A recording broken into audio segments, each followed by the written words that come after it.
Welcome to matrix TV. ముందుగా headlines చూద్దాం. నగర్ లో జరిగిన ఘటనపై ఎమ్మెల్సీ కౌశిక్ రెడ్డి హెచ్చరిక. రాజకీయ వివాదం ప్రోత్సహిస్తే ఇతర రాష్ట్రాల్లో సమస్యలు పెరుగుతాయని వెల్లడి. ఎఫ్ఐఆర్ లో బాధ్యులను A1 కేటగిరీగా చేర్చాల్సిన అవసరం ఉందని స్పష్టం. రాజకీయ హింసపై జీవన్ రెడ్డి తీవ్ర ఆందోళన. బీసీ కాంగ్రెస్ టీఆర్ఎస్ నేతలపై జరిగిన దాడులను ఖండించిన వైనం. స్థానిక భద్రత కోసం ప్రభుత్వ యంత్రాంగం కఠిన చర్యలు తీసుకోవాలని డిమాండ్. ప్రజలకు ప్రభుత్వం పట్ల విశ్వాసం పెంపొందించేందుకు చర్యలు అవసరమని వ్యాఖ్య. ముఖ్యమంత్రి స్థానానికి విజయ్కు అవకాశం ఇవ్వాలని సూచన. రాష్ట్రంలో స్థిరత్వం కోసం సమయానికి చర్యలు తీసుకోవాలని హెచ్చరిక. కేంద్రం, రాష్ట్రపతి, ప్రధాని చర్చ లేకపోతే పరిస్థితులు మరింత అస్తవ్యస్తమవుతాయని వ్యాఖ్య. హైదరాబాద్ నాంపల్లిలో ఘోర హత్య ఘటనలో 4 నిందితులు అరెస్ట్. నోట్లో గుడ్డ కుక్కి చంపి చేతులు కట్టేసి మహిళ హత్యకు పాల్పడ్డారని వెల్లడి. 2 నెలల నుంచి పోలీస్ అప్రమత్తత అంటూ కేసు పటిష్టంగా పరిశీలించబడుతోందని వ్యాఖ్య. సీఎం రేవంత్ రెడ్డి కొడంగల్లో ట్రాన్స్ఫర్మేటివ్ ప్రాజెక్టు ప్రారంభించారు.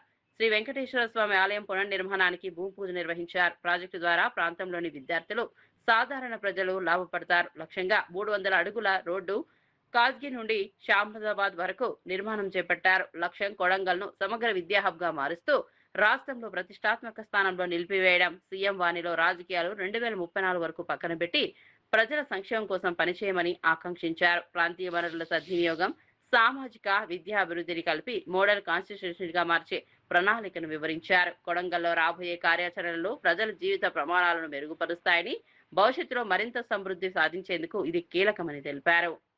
Medical college, engineering college, degree college, polytechnic college, ఐటీఐలు, అదే విధంగా సైనిక్ స్కూళ్ళ నుంచి మొదలు పెడితే అన్ని 220 ఎకరాల లగచర్ల ప్రాంతంలో ఒక ఎడ్యుకేషనల్ హబ్. హైదరాబాద్ వాళ్ళు కూడా మెడిసిన్ చదవాలంటే కొడంగల్కి వచ్చేటట్టు.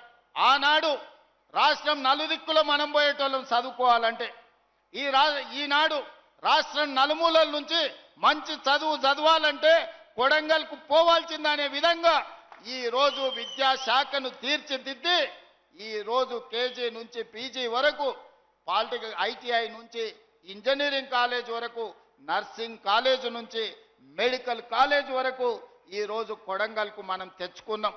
అత్యంత వేగంగా పనులు జరుగుతున్నాయి. సంవత్సరంన్నర తిరిగే లోపల ఇవాళ ఈ పనులను మనం పూర్తి చేసుకోవడానికి అవకాశం ఉంది. కాబట్టి మిత్రులారా, ఇవాళ తెలంగాణ రాష్ట్ర ముఖ్యమంత్రి అంటే కుటుంబ పెద్ద లాంటి పదవి.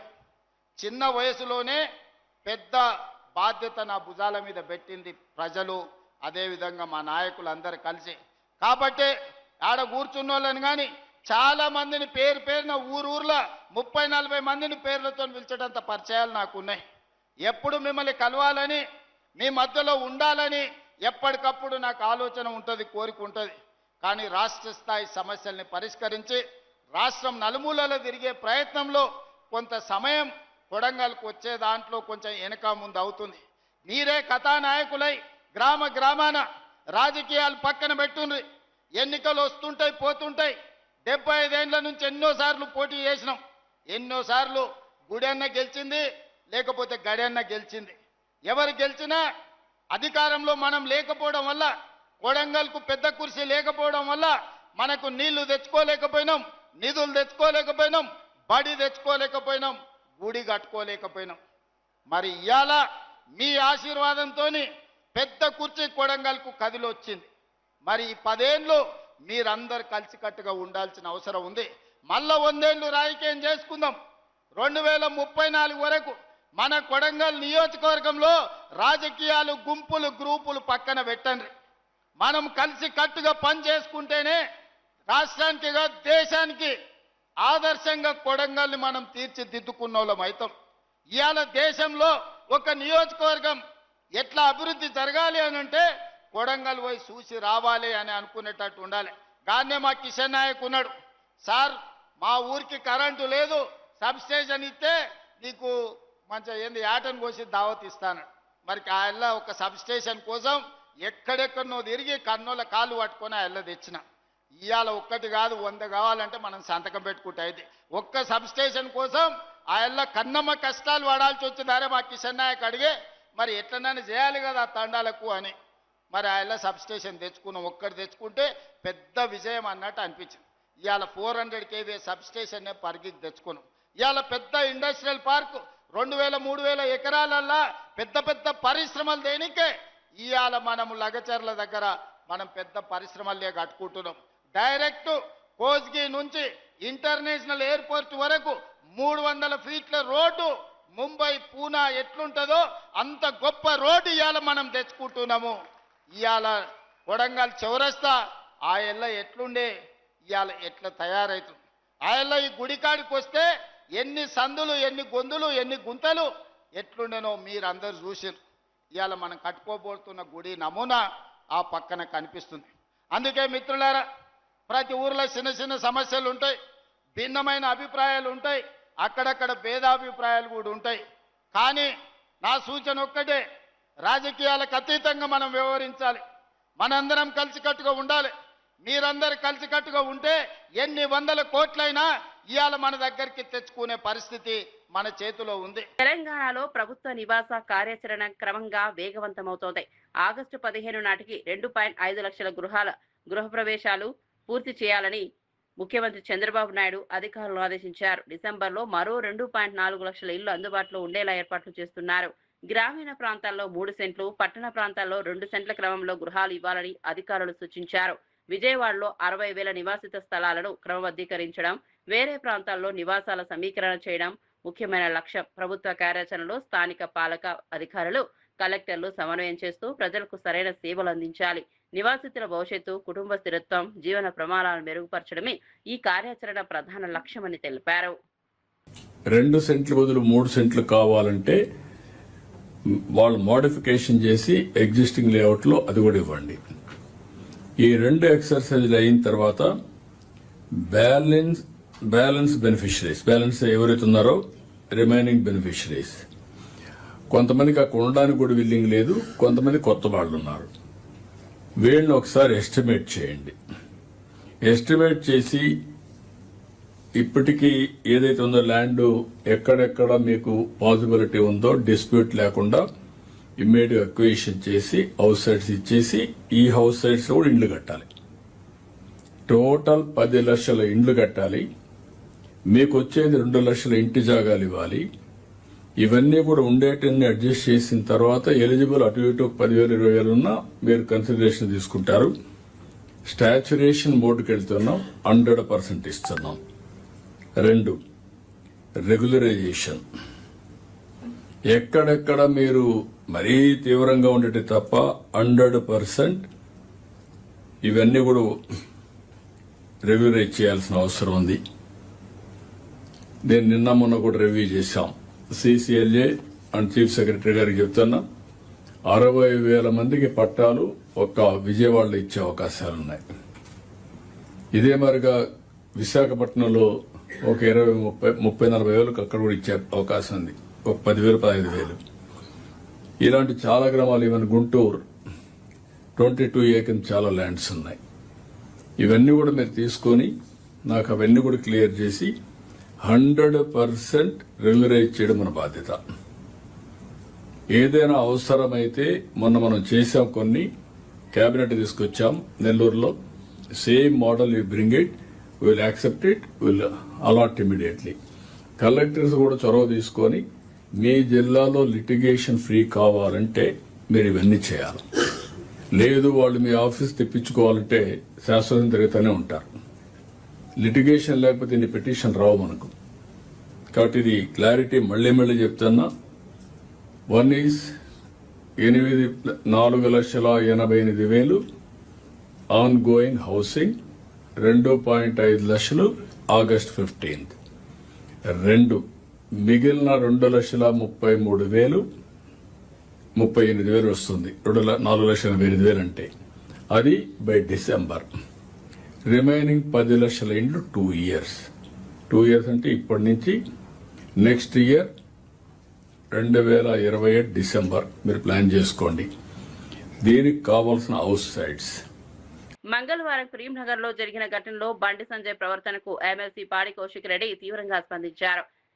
ఇతర దేశాల్లో ఇలాంటి భాష వినిపిస్తే తగిన చర్యలు తీసుకోవాల్సిన పరిస్థితి ఏర్పడుతుందని, బండి సంజయ్ రాజకీయ వివాదాన్ని ప్రోత్సహిస్తే స్థానికంగా మాత్రమే కాకుండా ఇతర రాష్ట్రాల్లో కూడా సమస్యలు పెరుగుతాయని చెప్పారు. పోలీస్ శాఖకు సంబంధిత అన్ని ఆధారాలను అందజేసి ఎఫ్ఐఆర్లో బాధ్యుల పేర్లను A1 కేటగిరీగా చేర్చాల్సిన అవసరం ఉందని స్పష్టంగా పేర్కొన్నారు.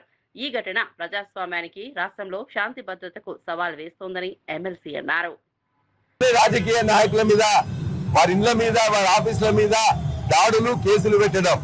ఇవాళ నేషనల్ క్రైమ్ రికార్డ్స్ బ్యూరో తీసుకుంటే 10 సంవత్సరంలో అంతకుముందున్న పాలనలో ఏ విధంగా ప్రతి సంవత్సరం నేరాలు తగ్గడం జరిగితే ఈ 2.5 సంవత్సరంలో ప్రతి అంశంలో కూడా కేసులు గాని, హత్యలు గాని, దోపిడీలు గాని, దొమ్మిళ్లు గాని, దాడులు గాని, ఇవన్నీ ప్రతీకార దాడులు కూడా పెరిగిపోయింది 2.5 సంవత్సరాల్లో. పర్టికులర్ గా ఇప్పుడే డీజీపీ గారికి అన్ని విషయాలతో ఒక రిప్రజెంటేషన్ ఇచ్చినాం. గత వారం రోజుల్లో కరీంనగర్ జిల్లాలో, కరీంనగర్ హెడ్ క్వార్టర్స్ లో జరుగుతున్న శాంతి భద్రతల పరిస్థితి ఏ విధంగా కూడా చెప్పినాం.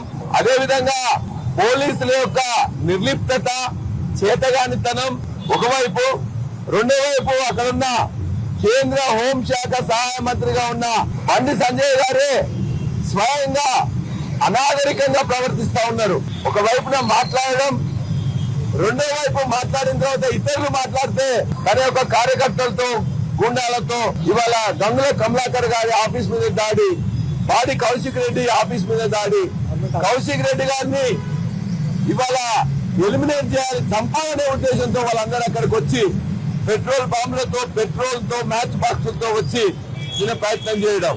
మేము అడుగుతున్నాం, అంతకుముందు గంగుల కమలాకర్ గారు, కేటీఆర్ గారు, కౌశిక్ రెడ్డి గారు, అక్కడ నాయకులందరూ కూడా ప్రశ్నించారు. సిపి ఆఫీస్ కి, బండి సంజయ్ ఇంటికి 2-3 నిమిషాల దూరంలో ఉండే జ్యువెలర్స్ మీద దాడి చేసి 4గురిని పట్టబగలు కాల్పులు జరిపితే ఇప్పటిదాకా పోలీసు ఒక్కరిని కూడా పట్టుకోలే. ఆ తర్వాత అలుగునూరులో ఒక అడ్వకేట్ మీద వెపన్స్ తో దాడి చేస్తే, దాడి జరిగిందని చెప్తే కూడా కేసు పెట్టలే. చివరికి అతను ఇవాళ హైకోర్టుకు పోయి ఒక డైరెక్షన్ తీసుకోవాల్సి వచ్చింది. అంటే ఏం జరుగుతుంది కరీంనగర్ పట్టణంలో? పోలీసులు ఎందుకు యాక్ట్ చేయట్లే? నిన్న ఆయన ఇష్టం వచ్చినట్టు మాట్లాడడానికి. తెలంగాణలో శాంతి భద్రతా పరిస్థితి తీవ్రమైన సమస్యగా మారింది. నచ్చని రాజకీయ పార్టీ నేతలు కార్యాలయాలు, ఇండ్లపై రౌడీలు దాడులు చేస్తున్నారు. బండి సంజయ్ వ్యక్తిగతంగా ఉద్రిక్తత కలిగించినప్పటికీ స్థానిక కార్యకర్తలు హింస క్యాంపు ప్రారంభించారు. ఎమ్మెల్యే స్పష్టంగా హెచ్చరించారు. బాధ్యులపై కఠిన చర్యలు తీసుకోవాలని, ఈ ఘటనలు రాష్ట్రంలోని సామాజిక శాంతిని ప్రమాదానికి కలిగిస్తున్నాయి. ప్రజలు భయపడకుండా తమ హక్కులను వినియోగించడానికి, ప్రజాస్వామ్య ప్రక్రియలను నిలుపుకోవడానికి పోలీసులు తక్షణమే చర్యలు తీసుకోవాలని డిమాండ్ చేశారు. డ్రగ్స్ తీసుకుండట, ఎండాకాలం కాబట్టి డ్రగ్ ప్రభావం ఎక్కువ ఉండి ఏం మాట్లాడుతున్నావు అని చెప్పని మాట్లాడిండు. ఆయన అడిగిండు, ఆయన రోజు తినేటువంటి ఒక తంబాకు గురించి ఆయన ప్రస్తావన చేసిండు. నాకు సంబంధం లేదు మొర్రో, నెత్తి మీద నోరు పెట్టుకుని రేవంత్ రెడ్డి, బండి సంజయ్ చేసిన తప్పుడు ప్రచారాన్ని నిరంతరం కేటీఆర్ గారికి తిప్పికొట్టినప్పటికీ కూడా అవసరమైతే నా ఎంపికలు ఇస్తా, నా గోర్లు ఇస్తా, అదే నాయన నేను సిగరెట్ కూడా రాగలరా అని చెప్పని నెత్తి మీద నోరు పెట్టుకుంటే కూడా పరమేశ్వర దావా కూడా వేసిన తర్వాత కూడా చిల్లర మల్లరగా నోటికి త్వరగా ఉన్నటువంటి వాళ్ళ లెక్క ఏది పడితే అది మాట్లాడుతుంది. మీరు డ్రగ్స్ అంటే తప్పులేదు, తంబాకు తింటున్నారు, తంబాకు తింటాడు ఆయన పెద్దమంటే, మరి తంబాకు తింటాడు అని అంటే తప్పు అంటే ఎట్లా చెప్పారు? తెలంగాణ సమాజం దయచేసి ఆలోచించమని కోరుతున్నా. ఏ కొడుకైనా ఒప్పుకుంటాడా? లేదా ఏ మిత్రుడైనా ఒక మా నాయకుడిని పట్టుకొని నువ్వు కేసీఆర్ కే పుట్టినవా అని చెప్పారు అనేటువంటి ఔచిత్యం ఏం చెప్పండి? Is the language of civilise leader, is the language of civilise leader. And that home minister సభ్యత ఏంది, సంస్కారం ఏంది, మర్యాద ఏంది? ఎవరిని తిడుతున్నావా నువ్వు? ఆ తల్లిని తిడుతున్నావు. బుద్ధి జ్ఞానం ఉందా మీకేమన్నా? ఇది కనుక ఇటువంటి భాష మాట్లాడితే వేరే దేశాల్లో రాళ్లతో కొట్టి చంపుతారు మిమ్మల్ని. ఇంత అన్యాయమా? తల్లులను వదిలిపెట్టారు, భార్యలను వదిలిపెట్టారు, పిల్లలను వదిలిపెట్టారు. ఎవరు పడితే వాడు ఇష్టం వచ్చినట్టు మాట్లాడతారా? రాజకీయాల కోసం సభ్యత లేదా, సంస్కారం లేదా, ఒక మర్యాదల లిమిట్స్ లేవా? ఏదైతే మాట్లాడతారా? టీవీలలో చూపెడతారని, ప్లేట్ బ్రేకింగ్ వస్తాయని, పేపర్లలో ఫ్రంట్ పేజ్ న్యూస్ వస్తాయని. ఇదేనా రాజకీయం అంటే? అమ్మలను తిట్టడము, తమ్ముళ్ళని తిట్టడము, కొడుకులను తిట్టడము, పిల్లలను తిట్టడము, లేనిపోని అలవాట్లను అంటగట్టి తప్పుడు ప్రచారాలు చేయడమే రాజకీయమా? మా సంజయ్ గారు చెప్పింది, నేను ప్రెస్ మీట్ చూసిన, నేను దమ్ము ఉంటే విద్య మీద చర్చ చేయి. ఇవాళ తెలంగాణలో దిగజారుతున్నట్టు ఒక విద్య మీద చర్చ చేయి. తెలంగాణ విద్యా వ్యవస్థలో జరుగుతున్నటువంటి ఒక కాంట్రాక్ట్ కుంభకోణాల మీద చర్చ చేయి. ఇవాళ నివారణకు గురవుతున్నటువంటి ఒక పేద వాళ్ళ యొక్క ఆరోగ్య పరిస్థితుల పైన చర్చ చేయి, హాస్పిటల్ వ్యవస్థ పైన చర్చ చేయి, నిరుద్యోగుల పైన చర్చ చేయి, కేంద్ర నిధుల పైన చర్చ చేయి. ఇవన్నీ పక్కకు పెట్టి పట్ల మొక్కల కొనుగోళ్ల పైన చర్చలు చేయమంటే డ్రగ్స్ తీసుకున్నట్టావు, అమ్మ గుట్టినవా అయ్య గుట్టినవా అంటావు. ఏం భాష ఇది? తెలంగాణ రాజకీయాల్లో కేటీఆర్ వ్యాఖ్యల తర్వాత ఘర్షణ ఏర్పడింది. వరంగల్లో బీఆర్ఎస్ పబ్లిక్ సమావేశంలో మాజీ మంత్రి కేటీఆర్ చేసిన వ్యాఖ్యలపై కాంగ్రెస్ నేతలు తీవ్రంగా స్పందించారు. ప్రభుత్వ విభాగాలన్నీ వ్యవహరించినట్లు రైతు రుణమాఫీ 20,000 కోట్లకు పైగా అమలైందని, కేటీఆర్ అబద్ధాలుగా ప్రజలను కలతలో పడేశారని ఆవేదన వ్యక్తం చేశారు. కాంగ్రెస్ నేతలు కేటీఆర్ కు ప్రతిఘటనగా రాష్ట్రంలోని ఏ గ్రామంలోనైనా వెళ్లి నిజమైన రుణమాఫీ అమలును పరిశీలించమని సవాల్ విసిరారు. ప్రభుత్వ పనితీరును పోల్చాలని, ప్రజలకు న్యాయం జరిగిందో లేదో చూపించాలని చెప్పారు. 2014 నుంచి 18 కానీ 2018-23 మధ్యలో కానీ మీరు రైతులకు 2014 లక్ష రూపాయల రైతు రుణమాఫీ చేస్తామని చెప్పి రైతులను మోసం చేసింది మీరు. 2018లో మళ్ళీ 1 లక్ష రూపాయల రైతులకు రుణమాఫీ చేస్తామని చెప్పి ఏకకాలంలో చేస్తామని చెప్పి ప్రభుత్వానికి వచ్చిన తర్వాత అసలు రైతులకు 1 లక్ష రూపాయలు కాదు కదా, కనీసం ఒక్క విడతల కూడా మీరు రైతు రుణమాఫీ చేయకుండా మోసం చేసింది మీరు. మొట్టమొదటిసారిగా రుణాన్ని మాఫీ చేయొచ్చు అని చెప్పి ఆలోచన చేసింది కాంగ్రెస్ పార్టీ.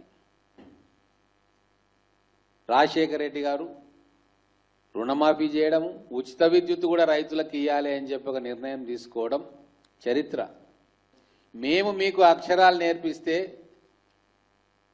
మీరు వచ్చి మాకు శుద్ధులు నేర్పే ప్రయత్నం చేస్తూ ఉన్నారు. సిపి సుమతి ఇటీవల దిల్సుఖ్ నగర్ మరియు ఎల్బీ నగర్ లోని హాస్టల్ యజమానులతో భద్రతా సమావేశాలు నిర్వహించారు. సమగ్ర సెక్యూరిటీ ఆడిట్ తర్వాత హైదరాబాద్ పోలీసులు అన్ని హాస్టళ్లు పూర్తి డేటాను సేకరించారు. అన్ని హాస్టల్ ప్రభుత్వం నిర్దేశించిన భద్రతా ప్రమాణాలను పాటిస్తుందో లేదో తనిఖీ చేశారు. హాస్టల్ యజమానులు నిర్దిష్ట మార్గదర్శకాల ప్రకారం లైసెన్స్ నిర్వహించాల్సి ఉంది. కొత్త భద్రతా ప్రోటోకాల్స్ విద్యార్థులు, తల్లిదండ్రులు సురక్షిత వాతావరణంలో ఉండేలా ఖచ్చితంగా అమలు చేయబడతాయి. హాస్టల్ భద్రతా నియమాలు, ఫైర్ ఎగ్జిట్, సీసీటీవీ, రాత్రి భద్రతా గార్డులు వంటి అంశాలపై హాస్టల్ యజమానులు ఖచ్చితమైన ప్రణాళికలు రూపొందించాలని తెలిపారు. వీళ్ళు లోపలికి వచ్చినప్పుడు బయటికి పోయినప్పుడు 24 గంటలు సెక్యూరిటీ ఉండదు, కానీ ఏ రకంగా కెమెరాస్లో కనీసం వీళ్ళు క్యాప్చర్ అవుతున్నారా లేదా, వాళ్ళ దగ్గర నుంచి ఏం రికార్డు తీసుకున్నారు, రేపొద్దున లోకల్ పోలీస్కి ఏమన్నా బ్యాడ్ ఇమేజ్లోనో ఇంకోటో కేసులోనో లేదంటే ఇంకో రకంగానో దొరికితే, లేదంటే పిల్లలే ఏ రకమైన క్రైమ్కి లోన్ అవుతే వాళ్ళ పేరెంట్స్కి ఇంటిమేషన్ ఎట్లా చేయాలి, దానికి సంబంధించిన రికార్డ్ ఏమైనా ఉందా, ఈ రకంగా. తర్వాత ఈ పర్టికులర్ హాస్టల్ సెక్టర్ ఏ సెక్టర్లో వస్తుంది, ఏ బ్లూ కోట్స్ ఆఫీసర్ దీనికి ఇన్ఛార్జు, ఏ పెట్రోల్ ఆఫీసర్ ఈ ఏరియాకి ఇన్ఛార్జు, ఈ రకంగా security audit of each hostel చేయబడింది. సో ఇట్లా చేయడం వల్ల మా దగ్గర బ్యూటిఫుల్ డేటాబేస్ ఉంది ఇప్పుడు. అంటే ఎవరు వచ్చినా పోయినా పోలీస్కి ఈ ప్రాంతంలో ఈ 30,000 మంది యొక్క కంప్లీట్ చిరునామా పోలీస్ దగ్గరికి మేము తీసుకొని రాగలిగిన. That is the first step towards safety. ఈ తర్వాత నెక్స్ట్ ఏమిటి, నెక్స్ట్ మేము డైరెక్ట్గా వచ్చి కొట్టడం ఉండదు, తిట్టడం ఉండదు, ఏం చేయము. Now we will use on this data technology వాడి మేము ఖచ్చితంగా అదే పర్టికులర్ పర్సన్ ఎన్నిసార్లు ఈ ఏరియాలో ఆఫ్టర్ ఎ సర్టన్ టైం, అంటే ఎస్టాబ్లిష్మెంట్స్ క్లోజర్కి ఒక టైం ఉంది, 1 o'clock తర్వాత వీళ్ళకి ఏం పని ఉంది, దే ఆర్ నాట్ వర్కింగ్, వాళ్ళు అక్కడ తిరగాల్సిన అవసరం లేదు. నాట్ దట్ 100 మందిని మేము పట్టుకోలేము, బట్ ఖచ్చితంగా టెక్నాలజీతో రిపీటెడ్గా వచ్చే వాళ్ళని మాత్రం ఖచ్చితంగా లోకల్ పోలీస్ అప్రిహెండ్ చేయడం చేసి కౌన్సిల్ చేస్తారు కొన్ని రోజులు. ఇప్పుడు street prostitution is not our issue. First thing is ఆ రోజు నేను నైట్ చూస్తే ప్రతి వెహికల్ మీద 3 or 4 పీపుల్, అందరూ 15 ఏళ్ళ నుంచి 18 ఏళ్ళ వాళ్ళు, లేదంటే మధ్య వయస్కులు కూడా చాలా మంది ఉన్నారు. సో దీన్ని మనం కొంతవరకు రెస్ట్రిక్ట్ చేయడానికి మాకు ఈ సెక్యూరిటీ ఆడిట్ చేయడం వల్ల లోకల్ పోలీస్కి కొంత ఛాన్స్ ఉంటుందని అనుకున్నాము. కాకపోతే మేము ఒక్కరమే చేయలేము కాబట్టి డిఫరెంట్ స్టేక్ హోల్డర్స్ దీంట్లో ఉండాలి. కాబట్టి ఇప్పుడు ఈగల్ వాళ్ళు మేము ఈ ఏరియా ఒక హాట్స్పాట్గా గుర్తించాం కాబట్టి ఖచ్చితంగా టెస్ట్ చేస్తారు. They are going to come in to this area. ర్యాండమ్గా ఎప్పుడైనా వచ్చి ఎవరినైనా పట్టుకుంటే వాళ్ళు ఏమన్నా కన్జ్యూమ్ చేశారా అన్న టెస్ట్ కిట్స్ వాళ్ళ దగ్గర ఉంటాయి. So they are going to do that test. Not that మీకు కనపడాలని లేదు, చాలా అన్అబ్ట్రూజివ్గా. ఆ రోజు నేను వచ్చింది ఎవరికి తెలీదు, అదేదో 4 రోజుల తర్వాత ఎవరో ఎక్కడి నుంచో తీసి ఇట్లా. ప్రజాశాంతి పార్టీ అధ్యక్షుడు డాక్టర్ కేఏ పాల్ అమెరికా పర్యటనలో తమిళనాడు రాజకీయాలపై కీలక వ్యాఖ్యలు చేశారు. ముఖ్యమంత్రి స్థానానికి విజయ్ను అవకాశం ఇవ్వాలని, గవర్నర్ అందుబాటులో లేకపోతే భారత రాష్ట్రపతి, ప్రధాని మరియు కేంద్ర హోంమంత్రి తక్షణమే స్పందించాలని డిమాండ్ చేశారు. రాష్ట్రంలో రాజకీయ స్థిరత్వం కోసం సమయానికి చర్యలు తీసుకోవాలని, రాష్ట్రపతి నియమితులు రాజ్యాంగపరంగా వ్యవహరించకపోతే భవిష్యత్తులో పరిస్థితులు మరింత అస్తవ్యస్తం అవుతాయని తెలిపారు. డాక్టర్ పాల్ వ్యాఖ్యలు ఆంధ్రప్రదేశ్, తెలంగాణ, తమిళనాడు రాజకీయాలపై ప్రభావం చూపవచ్చని విశ్లేషకులు సూచిస్తున్నారు. Churches being destroyed, mosques being destroyed, shops being destroyed, and hundreds of millions around the world are watching. I am in America. I've asked my good friends today, President Trump and Speaker Johnson, to let me go to India. But because we are in the final stage of Iran peace deal to save the whole world, I'm unable to come. Actor Vijay, God is with you, I am with you, truth is with you, country is with you, people are with you. I know justice will be done. There are enough seats. You won 108 and you have 12 more almost. You will be the next chief minister. We are watching this. God bless you. అర్థమైందా? తెలుగు మిత్రులారా అందరూ ప్రార్థించండి. మహారాష్ట్రలో, ఇతర రాష్ట్రాల్లో గవర్నర్లు ఇంతకంటే తక్కువ వచ్చిన వారికి ఎంత అవకాశం ఇచ్చి గవర్నమెంట్ ఫార్మ్ చేయబడినప్పుడు మరి యాక్టర్ విజయ్కి ఈ తమిళనాడు గవర్నర్ ఎందుకు ఇంత డ్రామా ఆడుతున్నాడని అందరూ చర్చిస్తున్నారు. నేను అమెరికాలో ఉన్నా.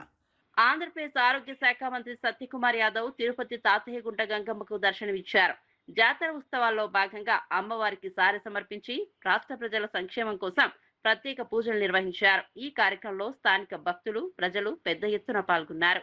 మంత్రి సత్యకుమార్ యాదవ్ భక్తులకు తన కృతజ్ఞతలు తెలిపారు. రాష్ట్రంలోని ప్రజల సంక్షేమం కోసం ప్రభుత్వ విధానాలు కొనసాగుతాయని, సమాజంలో సమానత్వం, పౌరుల సంక్షేమం కోసం చర్యలు తీసుకుంటామని అన్నారు. ఈ కార్యక్రమం ఆధ్యాత్మిక వాతావరణాన్ని పెంచుతూ ప్రజల్లో భక్తి, సంప్రదాయ భావాన్ని పెంచితే భక్తులు ఈ ఉత్సవంలో పాల్గొని దేవతకు నిత్య సర్వ పూజలు చేశారు.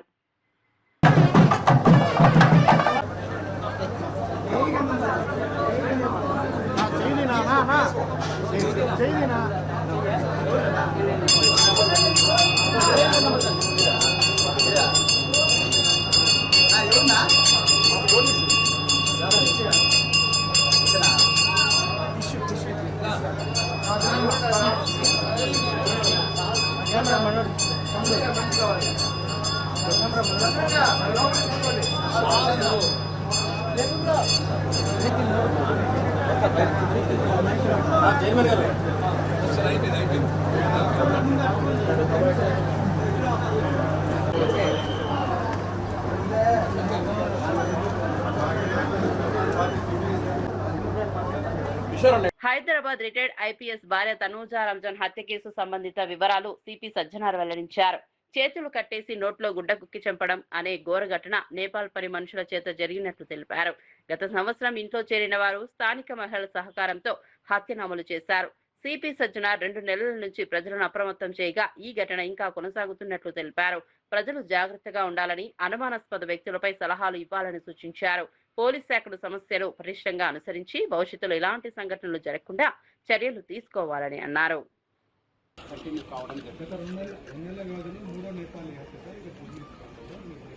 అందుకు నేను ప్రజలందరూ కూడా మనం ఇంటికి వెళ్ళి ప్రచారం చేయడం జరుగుతుంది. నేపాలీస్ పట్ల మీరు అందరూ కూడా అప్రమత్తం ఉండాలి. ఎందుకంటే ఇంత పోలీస్ చెప్పిన తర్వాత కూడా మళ్ళీ మీ ఇంట్లో పెట్టుకున్నారు. వాళ్ళు ఎవరు ఏమన్నా చూడరు, వాళ్ళు అవకాశం కోసం చూస్తుంటారు. తెలంగాణలో బీసీ సంఘాలు ప్రధాని నరేంద్ర మోదీ పర్యటనకు ముందే తమ ఆందోళన వ్యక్తం చేశాయి. జాజుల శ్రీనివాస్ గౌడ్ నేతృత్వంలో బీసీ ఐకాసా, బీసీ సంక్షేమ సంఘాలు ప్రధానికి 10 ముఖ్యమైన ప్రశ్నలు అందజేశారు. జాతీయ కులగణన, 42% బీసీ విద్య, ఉద్యోగ రిజర్వేషన్లు, మహిళా బిల్లులో సబ్ కోటా, 50% పరిమితి రద్దు, ప్రత్యేక బీసీ మంత్రిత్వ శాఖ ఏర్పాటు వంటి సమస్యలపై కేంద్రం నిర్లక్ష్యం చూస్తోన్నదని వారు నిర్ధారించారు. జాజుల శ్రీనివాస్ గౌడ్ తెలిపినట్టుగా ప్రధాని ఈ ప్రశ్నలకు సమాధానం ఇచ్చిన తరువాతే తెలంగాణలో అడుగు పెట్టాలని, లేకపోతే ఈ నెల 10న రాష్ట్ర వ్యాప్తంగా నల్ల జెండాలతో నిరసన ర్యాలీలు చేపడతామని హెచ్చరించారు. వి హనుమంతరావు ఆమరణ నిరాహార దీక్షకు బీసీ సంఘాలు పూర్తి మద్దతు ప్రకటించాయి. రాష్ట్రంలోని అన్ని ప్రధాన బీసీ సంఘాలు, జేఏసీ, మహిళా మరియు విద్యార్థి సంఘాలు ఈ ఉద్యమానికి యథాశక్తి తోడ్పాటు చేస్తాయని తెలిపారు. ఆ రోజులలో క్యాస్ట్ సెన్సస్ చేస్తామని చెప్పడం జరిగింది. కేబినెట్ లో కూడా నిర్ణయం జరిగింది. ఆ తర్వాత చెప్పాలంటే నేను ఓబీసీ ఎంపీస్ కన్వీనియర్ గా గత 11 ఏళ్ళు ఫైట్ చేశా. కానీ ఐఐటి ఐఐఎంలో రిజర్వేషన్ కావాలని కోరినప్పుడు సుప్రీంకోర్టు పోయి కొందరు వ్యతిరేకం చేస్తే మాకు రిజర్వేషన్ రాకుండా ఎవరైతే అగ్రకులాల ఆలోచనతోటి మాకు నష్టం జరిగింది. అప్పుడు నేను సోనియా గాంధీ దగ్గర పోయిన, madam talent is not anybody's property ma'am, God has given to everybody but we should give opportunity. We are coming from Telugu, Malayalam, Tamil, all language. Talent మా దగ్గర ఉందంటే ఏం చేయాలన్నది మేడం. ఒకటే, ఇవాళ దేశ ప్రధానమంత్రి డాక్టర్ మన్మోహన్ సింగ్ గారు ఉన్నారు, వారికి చెప్పండి బిల్లు పెట్టమనండి అంటే బిల్లు పెట్టించడం జరిగింది. ఎక్కువ సంఖ్యలో ఇప్పటికే 60% ఉన్నటువంటి జనాభా ఇక్కడనే కాదు యావత్ భారతదేశంలో బీసీల సంఖ్య అత్యధికంగా ఉంది. దాని తర్వాత ఎస్సీ ఎస్టీ మైనార్టీలు కూడా ఉన్నారు. కనుక వాళ్ళందరూ కూడా ఎంపీలు మాకు మద్దతు ఇవ్వడం వల్ల ఇవాళ 80 కోట్ల మంది బీసీ జనాభా గల వాళ్ళు ఇన్ని సంవత్సరాలకు ఒక బీసీ అంతకుముందు ఉన్నా కానీ ఒక బీసీ ప్రధానమంత్రి బీసీలకు ఏదో చేస్తా అనేటువంటి నెపంతో వస్తున్నాడు. మనం అందరం కూడా వేయాలని చెప్పి పార్టీలకు అతీతంగా ఇలా ఆయనకు ఓట్లేసి హైయెస్ట్ మెజార్టీతో గెలిపించుకున్నారంటే ఈ దేశానికి ఒక బీసీ ప్రధానమంత్రిగా డిక్లేర్ చేసినందుకు మాత్రమే. అది కూడా ఆ పార్టీ కూడా తెలుసు. కానీ పార్టీకి ప్రధానమంత్రి అయ్యి పార్టీకి లాభం అయింది కానీ ప్రజలకి ఏం లాభం కాలేదు. బీసీ ప్రజలకు ఏం కాలేదు. తెలంగాణకు అసలు కాలేదు, బీసీ ప్రజలకు అసలు కాలేదు. ఒక మంత్రిత్వ శాఖ ఇవ్వమంటే ఇవ్వలేదు. బీసీల మంత్రిత్వ శాఖ 80 లక్షల కోట్ల బడ్జెట్లో 2000 కోట్ల. ఎంత సిగ్గు అంటే అది చెప్పుకోవడానికి.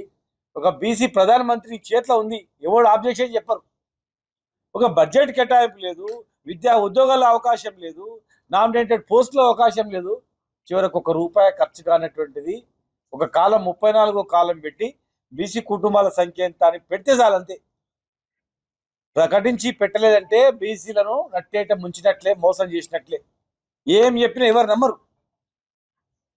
ఎన్నో సంవత్సరాల తర్వాత మేము ఏదో వేస్తామన్నారు కదా, జనాభా లెక్కలు అడ్డం వచ్చినాయి. ఇవాళ ఏ రాష్ట్రంలో కూడా ప్రతి రాష్ట్రంలో రిజర్వేషన్ ఇస్తే హైకోర్టులు కొట్టేస్తా ఉన్నాయి, సుప్రీంకోర్టులు కొట్టేస్తా ఉన్నాయి. ఎందుకంటే మీ జనాభా ఎంత ఉందో సెన్సెస్లో లేదు, ఎట్లా ఇస్తావు ఇంత పర్సెంటేజ్ అని. మరి ఇది తెలిసినా కూడా రాష్ట్రాలకు మీరు అధికారాలు ఇవ్వరు, మీ చేతిలో పెట్టుకుంటారు. మరి అవకాశాన్ని ముందు మరిన్ని అప్డేట్స్ కోసం చూస్తూనే ఉండండి.